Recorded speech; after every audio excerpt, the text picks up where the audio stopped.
Chinese Museum, and Temple Tinhao, Tai Wong Yi Temple, Kwontong Temple Station, and Stanley Plaza Shopping Center. Ayan. So, nadaanan natin yung kanina. Ito, ang pag-akit dyan. Yan yung Stanley Plaza Market. So, maganda yung place dito talaga. Like this one, nakikita natin is Murray House. Napupuntahan din natin yan later on. At syempre, baybayin muna natin itong mga nasa paligid natin dito na nakikita. So, mostly makikita natin dito is puro mga bar siya. And I was passing by a few minutes ago na ipakikita ko yung isang view dito o isang restaurant na punong-puno ng kaperahan. I don't know, pero traditional din siguro nila talaga na ang bawat customer na pumasok doon or mayroong magkaroon man ng birthday party ay naglalagay sila o dumidikit sila ng pera sa wall. Eto na yan, guys. Eto na. Ayan. Ito. Ayan. Yan. So, ito na yan, guys.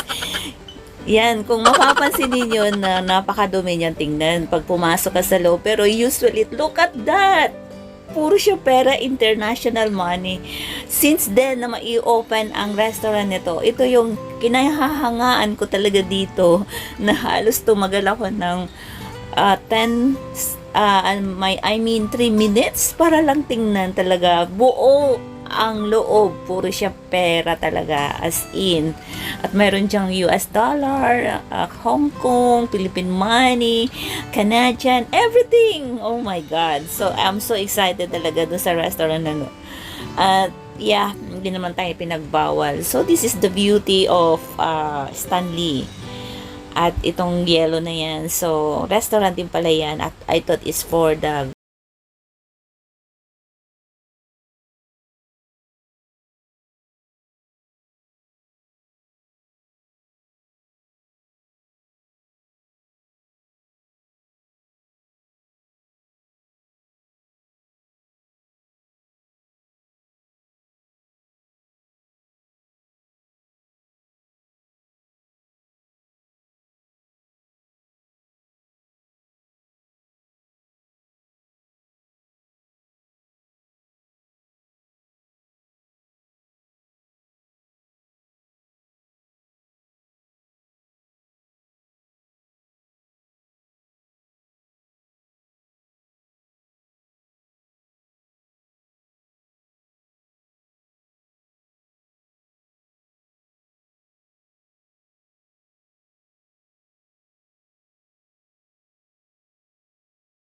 Nom, and also at meron din dito ng mga nagbebenta ng expensive clothes like yung mga antique o patig na mga clothes. So, tingnan natin kung meron ba tayong mapipiling magaganda dito. Quite expensive, syempre, dahil sa attraction siya para sa mga foreigner people, lalo na sa mga turista. So, ako, muni-muni muna and for the time being and shopping.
market. So, abangan ang susunod kong video at makita rin natin yung iba pang mga dapat nating makita dito sa Stanley Market, lalo na dun sa mga manunood nito or nandito at magkaroon kayo ng interest dito sa Stanley Market. So, thank you so much guys and see you soon later.